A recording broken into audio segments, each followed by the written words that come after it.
उपहार तो मेरी माँ ने दिया था, इसे संभाल कर रखना है। चलो बाजार से सब्जियाँ लेकर आती हूँ। वो गहनों को मेज पर छोड़कर बाहर चली जाती है। तभी पुट्ठा वहाँ आता है। अरे ये दरवाजा तो हमारे घर के ही जैसा लग रहा है। घर तो मेरा ही है, लेकिन न जाने क्यों अजनबी सा लग रहा है। इसे मैंने कब बनवा लिया, मुझे तो याद ही नहीं।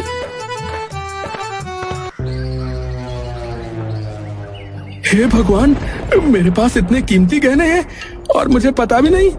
ये शर्मीली भी ना ये गहने ऐसे ही खुले छोड़ गई। वो गहने उठाता है और चला जाता है।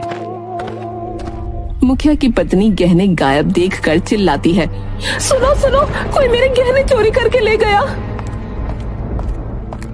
क्या हुआ? कौन चोर आया? जिन्हें शक है उन्हें बुलाओ। मुझे पूरा यकीन है ये भुलक्कड़ पुट्ठा का काम होगा, क्योंकि कुछ देर पहले मैंने पुट्ठा को ही इस घर के आसपास मंडराते हुए देखा था। मुखिया गांव की चौपाल पर हवलदार और पुट्ठा को बुलाता है।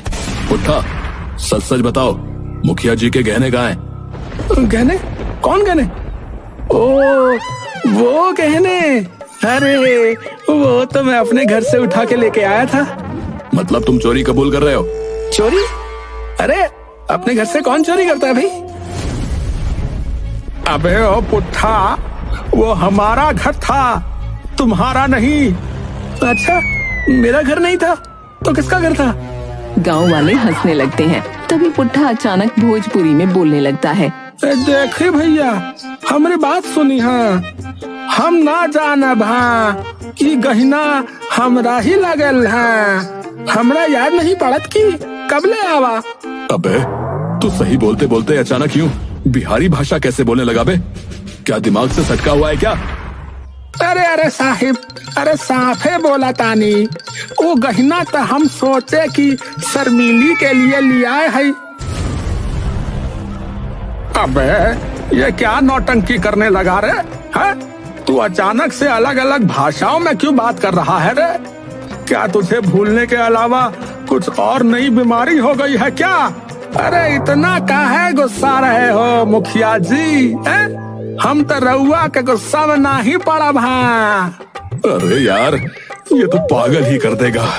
मैं पहले ही बोल रही थी कि गहने पुट्ठा ने ही चुराए हैं, क्योंकि मेरे घर से बाहर जाने के बाद यही घर के आसपास मंडरा रहा था और अजीब सी नजरों से घर को देख रहा था।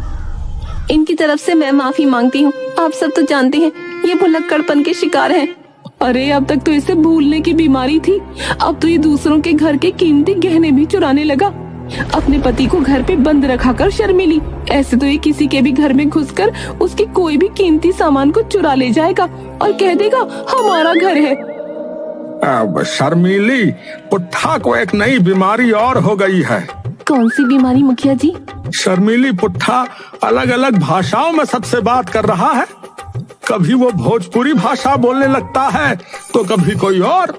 शर्मीली अपना सर पकड़कर कहती है, हे भगवान, पहले इस भुलक्कड़ ने मेरा जीना हराम कर रखा था, अब ऊपर से ये और नई बीमारी क्या गजब ढाएगी पता नहीं।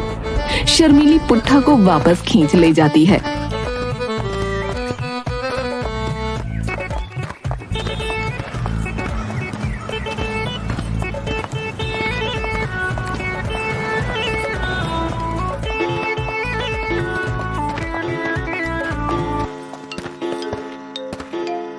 पुट्ठा अपने घर पर सर झुकाए बैठा है और शर्मीली गुस्से से उसे देख रही है। तौबा है, गांव भर में हमारा नाम डुबो दिया।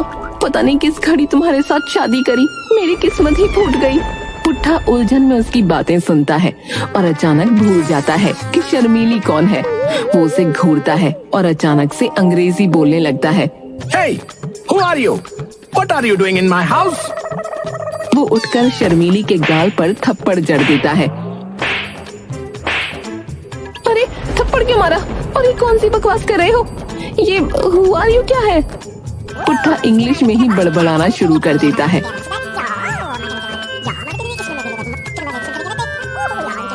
शर्मीली घबराई हुई गांव के पढ़े लिखे व्यक्ति सत्तू के घर दौड़ती है। सत्तू किताब पढ़ रहा होता है। सत्तू भैया जल्दी चलिए, मेरा पति पुट्ठा फिर से पागल हो गया है। इस बार कुछ अजीब अजीब बोल रहा है। अरे अब क्या किया पुट्ठा ने? क्या इस बार भी तुम्हें भूल गया क्या? इस बार तो हद ही पार हो गई, इंग्लिश बोलने लगा है और थप्पड़ भी मार दिया मुझे।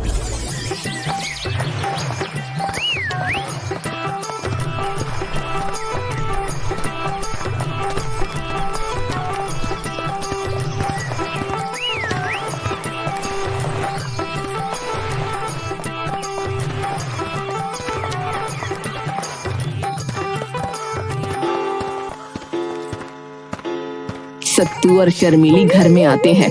पुट्ठा कुर्सी पर बैठा खुद को राजा समझते हुए बोल रहा है, I don't know who this lady is. She came to my house and started shouting, "Someone take her away." सत्तू ठहाका लगाकर हंस पड़ता है। अरे शर्मीली, ये कह रहा है कि तुम कौन हो और ये तुम्हें घर से निकलने को कह रहा है, और ये भी कह रहा है कि इसकी अभी शादी नहीं हुई। सुनकर शर्मीली के होश उड़ जाते हैं। वो गहरी सोच में डूब जाती है। हे भगवान, इस बार पुट्ठा को भूलने का बड़ा भयानक दौरा पड़ा है, लेकिन ये अलग अलग भाषाएं कैसे बोल रहा है? पुट्ठा फिर से इंग्लिश में बोलता है, Why are you all staring at me? Get out of my house. सत्तू और शर्मीली एक दूसरे को देखते हैं। सत्तू मुस्कुराते हुए कहता है, शर्मीली, तुम्हारे पुट्ठा का तो नया अवतार हो गया है। अब इस बार इंग्लिश वाला राजा समझ लो इसे। शर्मीली सिर पकड़कर बैठ जाती है और पुट्ठा राजा की तरह चाय मंगवाने का आदेश देता है।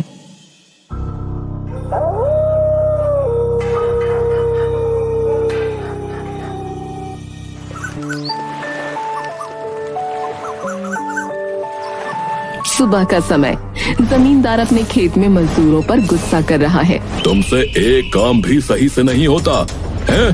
ये फसल बर्बाद हो जाएगी भाई। मैं तुम्हारी मजदूरी काट लूंगा, समझे? तभी पुट्ठा वहां पहुंचता है और पूरी गंभीरता से जमींदार को घूरता है। अचानक वो जोर से जमींदार के गाल पर थप्पड़ मारता है। तुम बहुत बदतमीज हो मिस्टर जमींदार। ये मजदूर आदमी तुमको ऐसे डांट नहीं सकता। जमींदार चौंक कर पीछे हटता है। पुट्ठा, तुम मुझे थप्पड़ मार रहे हो? Shut up! मैं अंग्रेजी अफसर हूँ, मुझसे इस तरह से बात नहीं करो। तुम अब जेल जाएगा। साहब, मुझसे गलती हो गई, प्लीज मुझे जेल मत भेजिए। ठीक है, ठीक है, फाइन देना पड़ेगा। 10 रुपया निकालो। जमींदार हैरानी से उसे देखता है और तुरंत भागकर शर्मीली को खबर देने जाता है। जमींदार शर्मीली के दरवाजे पर पहुंचता है और दरवाजा खटखटाता है। शर्मीली, अरे शर्मीली, जल्दी बाहर आओ भाई। अरे तुम्हारा पति पुट्ठा जो है पागल हो गया है। अब क्या कर दिया उसने? अरे वो मेरे खेत में है, उसने मुझे थप्पड़ मारा और कहता है कि वो अंग्रेजी अफसर है। मुझे डर लग रहा है अब उससे। शर्मीली माथा पकड़ लेती है। अरे भगवान, ये पुट्ठा तो हमारी इज्जत मिट्टी में मिला देगा। चलो मैं खुद जाकर उसे संभालती हूँ।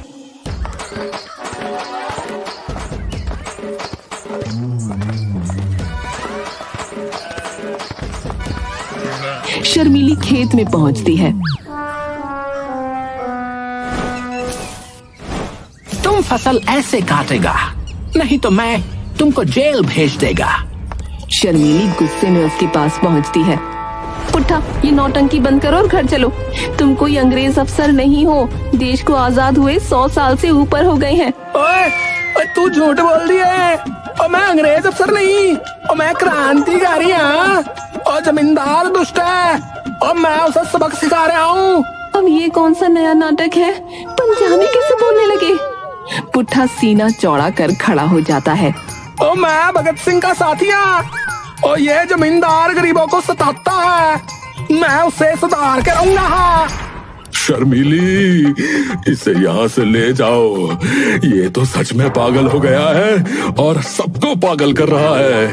चलो घर चलो, तुम क्रांतिकारी नहीं हो और ये सब बेवकूफी बंद करो। पुट्ठा बड़बड़ाता हुआ घर वापस आता है।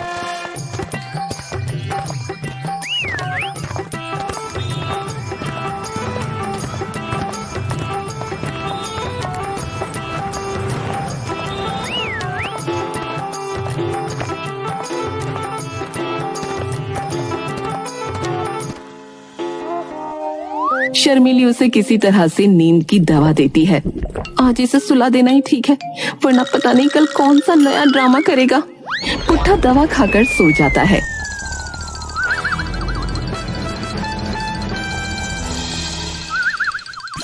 मुखिया के घर का आंगन। जमींदार और मुखिया आपस में बैठकर पुट्ठा की अजीब हरकतों पर चर्चा कर रहे हैं। तभी शर्मिली आती है।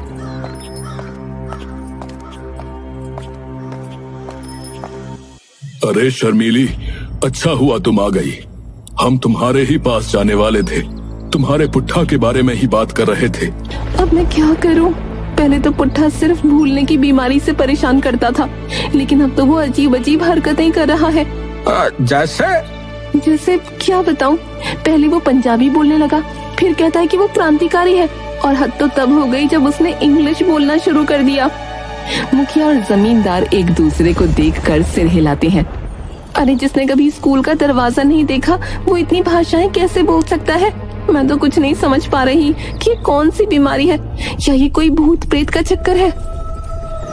शर्मिली, तुम चिंता मत करो। मेरा एक रिश्तेदार है, डॉक्टर पकोड़ा। उसने बड़े बड़े भुलक्कड़ों और पागलों को जो है सही किया है भाई। शाम तक वो यहाँ आ जाएगा। तुम पुट्ठा को जो है उसे दिखा देना। मुझे पूरा यकीन है कि वो पुट्ठा को सही कर देगा। शर्मिली थोड़ा चौंकती है और हैरानी से पूछती है, डॉक्टर पकोड़ा, ये कैसा नाम है? मुखिया और जमींदार हंसने लगते हैं। अरे वो असल में पहले पकौड़े बेचता था ना भाई। पकौड़े बेच बेच कर ही उसने जो है अपनी पढ़ाई पूरी की। तब से उसका नाम डॉक्टर पकोड़ा ही पड़ गया। और वो सिर्फ डॉक्टर ही नहीं, वो जो है तंत्र मंत्र भी जानता है। हाँ, क्या सच में ये आदमी पुट्ठा को सही कर देगा? सही तो करना ही पड़ेगा। तुम्हारे पुट्ठा की हालत तो ऐसी है कि कल को वो खूंखार अपराधी भी बन सकता है, और तब तो वो पूरे गांव का सत्यानाश कर देगा। ठीक है, जब तुम्हारा डॉक्टर पकौड़ा आ जाए तो मुझे बुला लेना, मैं पुट्ठा को वहीं लेकर आऊंगी। इतना कहकर शर्मिली वहाँ से चली जाती है। मुखिया और जमींदार एक दूसरे को देखकर गंभीर हो जाते हैं।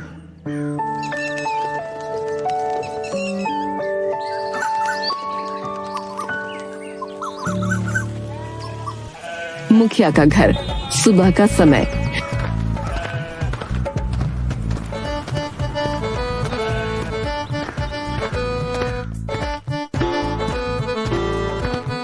डॉक्टर पकोड़ा 40-45 साल का, अजीब कपड़ों में, माथे पर तिलक और गले में मालाएं पहने हुए अजीबोगरीब अंदाज में आता है, जिसके हाथ में एक झोला है जिसमें ढेर सारे कागज और कुछ हरी भरी जड़ी बूटियां हैं। डॉक्टर पकोड़ा के आने की खबर से ही आधा रोग भाग जाता है। अब पूरा गांव चंगा हो जाएगा। डॉक्टर पकोड़ा, बहुत दिनों के बाद आए हो भाई। इस बार तुम्हें हमें एक बड़ी मुसीबत से बचाना है। आई, मुसीबत कैसी भी हो, मैं उसका हल निकाल लेता हूँ। अब बताओ मामला क्या है भाई? मुखिया जल्दी से शर्मिली के घर जाकर उसे खबर कर देता है। शर्मिली पुट्ठा को बहला फुसलाकर डॉक्टर पकोड़ा के पास ले आती है।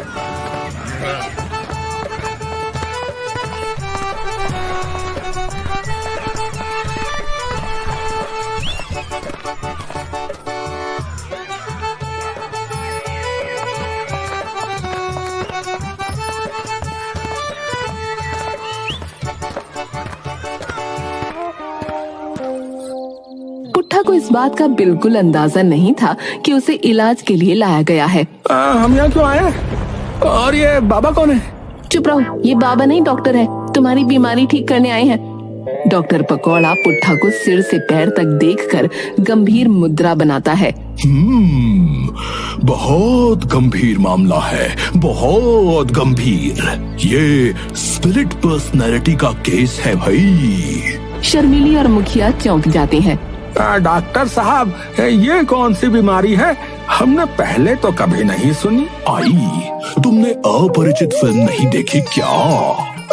देखी है, पर वो तो फिल्म थी ना। आई, फिल्म असली जीवन से ही बनती है मुखिया। तुम्हारे पुट्ठा के अंदर अलग अलग व्यक्तित्व आ गए हैं भाई। तभी ये कभी अंग्रेज बन जाता है, कभी पंजाबी और कभी बिहारी। ये बीमारी दवा से नहीं, मेरी बातों से ठीक होगी। नहीं, मैं पुट्ठा को आपके पास अकेला छोड़ूंगी। डॉक्टर पकौड़ा मनाने लगता है। मुझे एक मौका दो, अगर मैं नाकाम रहा तो खुद पागल खाने चला जाऊंगा। मुखिया शर्मीली को समझाता है।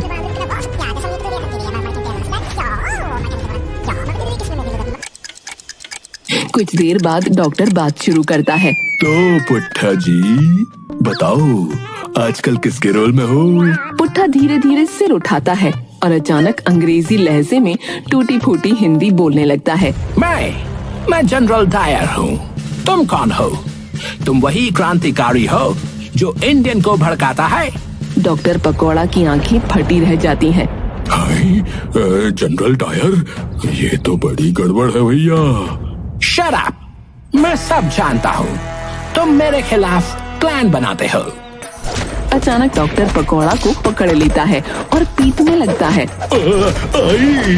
अरे छोड़ो,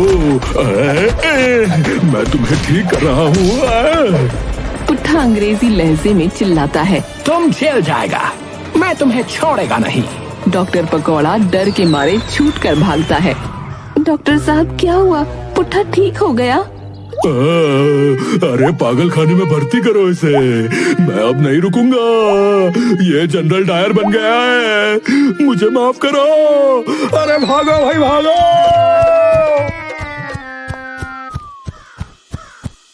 शर्मीली और मुखिया एक दूसरे को देखकर हैरानी में पड़ जाते हैं। शर्मीली और मुखिया डॉक्टर पकौड़ा के भागने के बाद बुरी तरह परेशान है। अब मैं इस मुलक्कड़ पुट्ठे का क्या करूं? पहले तो सिर्फ भूलने की बीमारी थी, अब तो ये अलग अलग भाषाएं भी बोलने लगा है। तभी एक साधु झोली लिए वहां आ जाता है।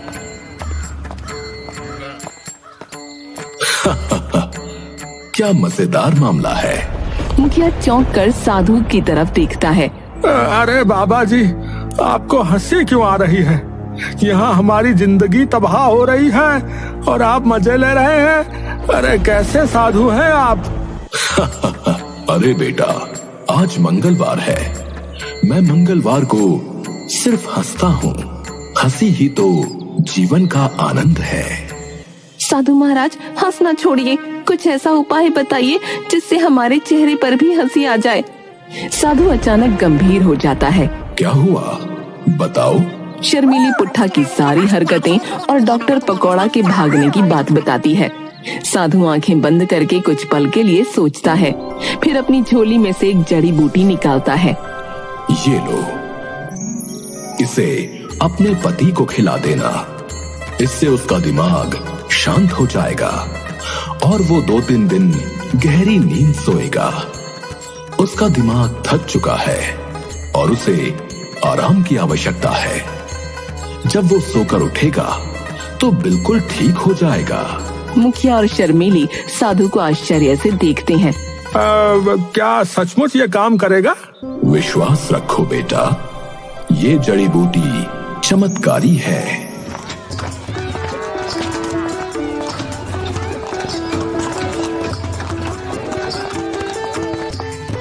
शर्मीली और मुखिया एक दूसरे को देखते हैं। शर्मीली पुट्ठा को बहला फुसला कर घर लाती है। पुट्ठा थोड़ी नखरेबाजी करता है। अरे अब ये नया क्या पकाने जा रही हो? मुझे तो शक जैसा हो रहा है। तुम चुपचाप ही दवा खा लो, ये तुम्हें ताकत देगी। पुट्ठा जड़ी बूटी खा लेता है। कुछ देर में उसकी आंखें भारी होने लगती हैं। अरे अरे अरे ये क्या हो रहा है? मुझे तो नींद से आ रही है। पुट्ठा बिस्तर पर गिर जाता है और गहरी नींद में सो जाता है।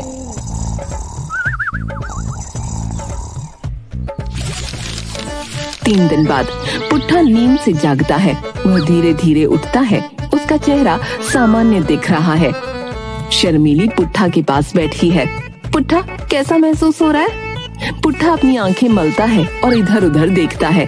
अरे ये मैं कहाँ हूँ और ये सब क्या हो रहा था? मुझे कुछ याद नहीं आ रहा। शर्मीली खुश हो जाती है और जोर से हंसने लगती है। पुट्ठा, तुम ठीक हो गए। अब तुम्हें भुलक्कड़पन की बीमारी नहीं है। पुट्ठा उसे हैरानी से देखता है। भुलक्कड़ी, मैं भूल जाता था। शर्मिली उसे गले लगाती है। पुट्ठा की हरकतें तो बंद हो गईं, लेकिन आगे पुट्ठा के कारनामे तो इसी तरह बने रहेंगे।